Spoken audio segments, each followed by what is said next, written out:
Good. Well, thank you for coming. Today we're going to kick off the county choice minimum wage rate. And we believe that the best thing for Maryland is to allow each county to choose their own minimum wage. We've already seen it in Montgomery County, in Prince George's County. They've already voted to, over 4 years, to implement an $11.50 minimum wage. So this chart in front of you basically shows what it could look like 4 years from now. You've got in the blue $11.50 for Montgomery County and Prince George's County. Perhaps Howard County, as an example, might want to increase their minimum wage. They could go to $9 an hour. Perhaps the city of Baltimore would want to increase their minimum wage. They could go to $10 an hour. But those counties that really do not want to increase the minimum wage would stay at the federal wage rate of $7.25 an hour. One of the reasons this is so important is that Maryland is diverse. It's very different. You've got Western Maryland with the hills and the mountains. You've got the Eastern Shore competing with Delaware, and you've got the ocean and Ocean City. You've got Southern Maryland, of course, competing with Virginia. And of course, you also have the very dense suburbs of the Washington market. So this allows each jurisdiction to do with the minimum wage what's appropriate for their jurisdiction. One size does not fit all in Maryland, and this allows for that.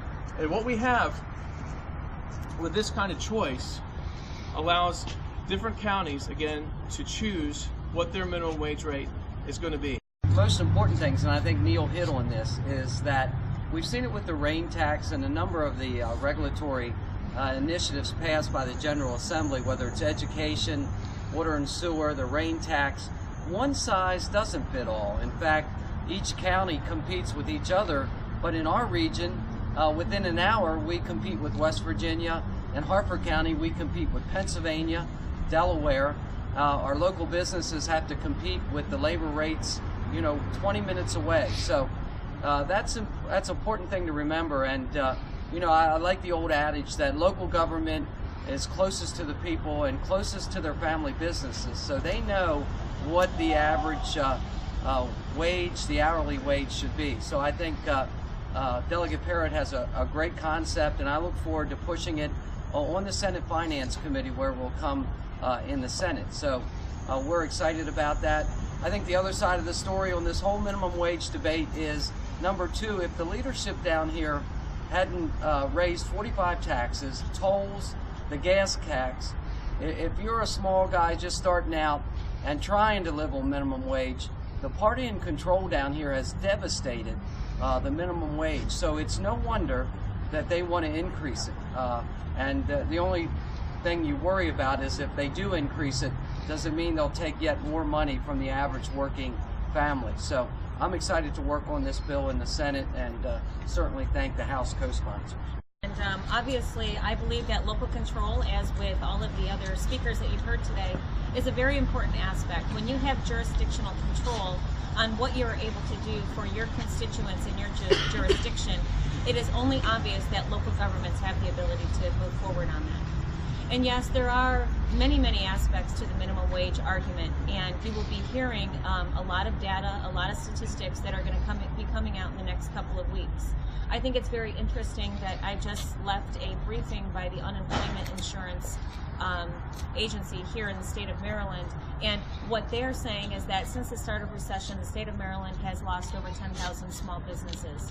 My question is, if we're losing small businesses now, and their rates, their unemployment insurance rates are going up because they can't afford to keep their employees employed under a minimum wage increase, then where exactly does that small business stand? Because that small business is going to now be penalized for not being able to keep employed those employees that they would like to employ.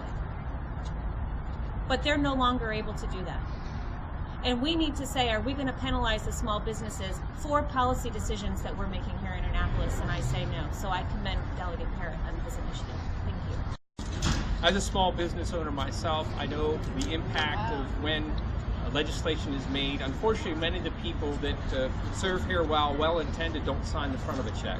When you sign the front of a check, you understand the tremendous costs, and really, when we look at the different services or industries that might be hurt, you look at food services. Food services makes about 1% to 2% as a profit margin. Their profit margins are very, very thin.